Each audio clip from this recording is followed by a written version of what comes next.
Assalamualaikum, hai, semoga Allah memberikan rahmat, rezeki, dan ridhonya kepada kita semua. Amin. Melanjutkan materi sebelumnya, suka atau tak suka ini diteruskan silahkan simak dan pahami sebagai media belajar. Dimulai dari adanya pertanyaan.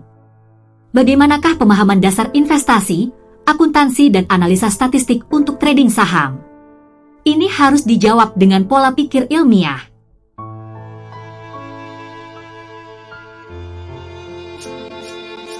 Baiklah, ini akan dijawab kepada 3 hal terkait pada investasi, akuntansi dan analisa statistik untuk trading saham dimulai dari 1.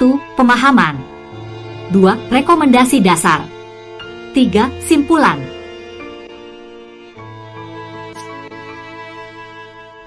Menurut Kamus Besar Bahasa Indonesia, KKBI, berikut ini. Pemahaman terkait dalam trading saham yaitu 1. Pemahaman dasar adalah kemampuan untuk memahami konsep, prinsip, dan proses dasar dari suatu bidang ilmu atau keterampilan. 2. Investasi adalah penanaman modal atau dana dalam suatu kegiatan usaha atau proyek dengan tujuan mendapatkan keuntungan di masa depan.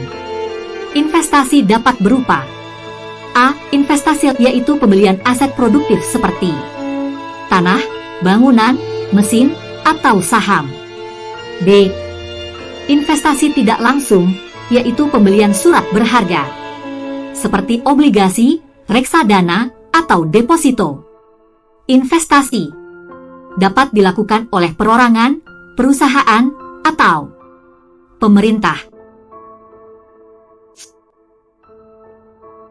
3. Portofolio adalah kumpulan investasi yang dimiliki oleh seorang investor atau lembaga keuangan yang terdiri dari berbagai jenis aset seperti saham, obligasi, reksadana, properti, atau komoditas.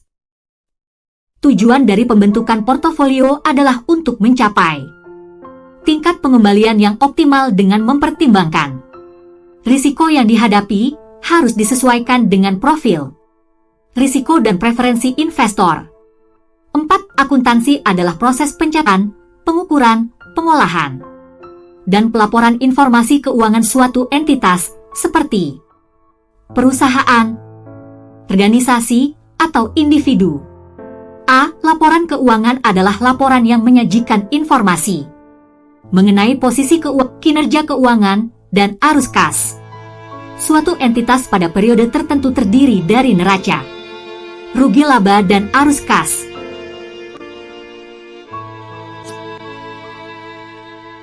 Neraca adalah laporan keuangan yang menyajikan informasi mengenai aset, harta, kewajiban, utang, dan ekuitas, modal, suatu entitas pada periode tanggal tertentu. Rugi laba adalah laporan keuangan yang menyajikan informasi mengenai pendapatan, penjualan, biaya, beban, dan laba, rugi, suatu entitas pada periode tertentu. Arus kas adalah laporan keuangan yang menyajikan informasi mengenai penerimaan dan pengeluaran kas suatu entitas pada periode tertentu. 5. Analisa adalah proses penguraian, pengamatan, pengukuran, penafsiran, dan penilaian suatu objek, data, informasi, atau masalah dengan menggunakan metode-metode tertentu. 6. Statistik adalah cabang ilmu yang mempelajari cara-cara untuk kumpulkan, sajikan, analisis, dan interpretasikan data numerik atau kuantitatif. Rekomendasi dari akuntansi dan analisa statistik untuk trading saham yaitu 1. Rekomendasi akuntansi dasar. 2. Rekomendasi analisa statistik dasar. Konsep analisa dalam trading saham yaitu ticker saham, analisa AFAS, analisa statistik teknikal, beli jual saham. 1. Rekomendasi akuntansi dasar. Rekomendasi ini dipersepsikan dengan sederhana dengan Istilah analisa fundamental akuntansi sederhana, AFAS. Dilihat dari laporan keuangan dengan rasio keuangan. Adapun analisa akuntansi dasar yang umum digunakan yaitu A. Laporan rugi laba pada rasio EPS dan per. B. Penetapan pembagian dividen. 2. Rekomendasi analisa statistik dasar. Rekomendasi ini dipersepsikan dengan sederhana dengan kasih teknikal analisa statistik atas. Dikreasikan dengan MS Excel dalam bentuk aplikasi yang bertujuan memberikan informasi rekomendasi analisa saham untuk trading saham. Adapun analisa statistik dasar yang umum digunakan yaitu 1. Moving Average, MA. 2. Forecasting Moving Average, FMA.